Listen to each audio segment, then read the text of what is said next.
Hey there.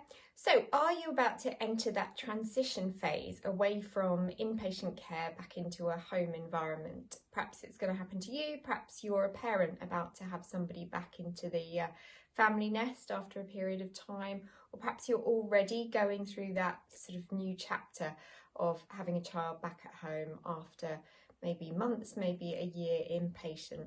Well, it's a question I get asked a lot about how do you deal with that? How do you cope with that person returning to the family? And that's perhaps heightened if there's other siblings in the family, and there's just also lots of things going on generally in the household, isn't there? So it's difficult all round, not only for the person returning to the nest, but also for the parents and the siblings within that household. So I tend to deploy a 3C strategy to this phase out of inpatient. And within that, so the 3Cs are compassion, continuity, and communication. So the compassion bit is about understanding that we all need to remember that we may not understand or like necessarily what that person is behaving like, or what's going on in that person's head, or what's happened previously to them.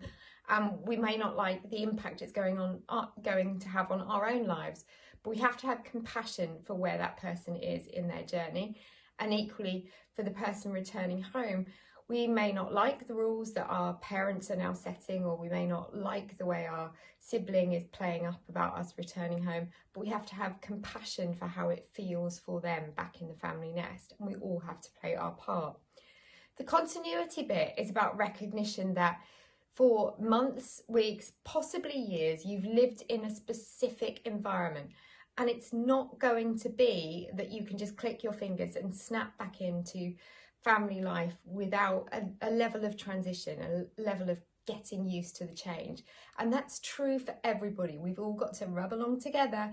So we have to think about continuity. So some of the things you will want to bring with you back into that home environment. Now, I don't believe everything needs to happen that has been happening in a hospital environment. I, speak very openly about being quite critical about our current inpatient units.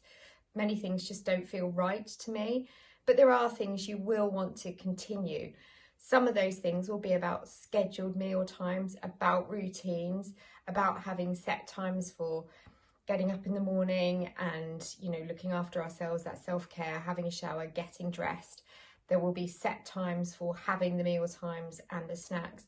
And then over and above that, there will be set times or set requirements about being social within the family, or doing an activity, whether that's a homework task, whether that's craft, whether that's getting involved in a gardening task with each other as a family. So have some continuity in a similar form to what you would have done inpatient, around kind of structure to the day.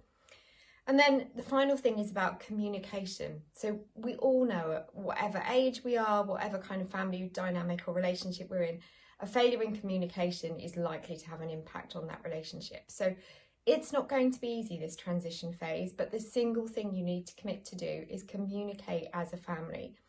Communicate not just with the person that's coming out of hospital, but the wider family. You need to take all the opinions on board, other siblings, and even the wider family outside of your specific household environment. Let everybody be involved in communicating how they're feeling about this change. So I hope that helps. Keep thinking about the 3 Cs: compassion, continuity, and communication.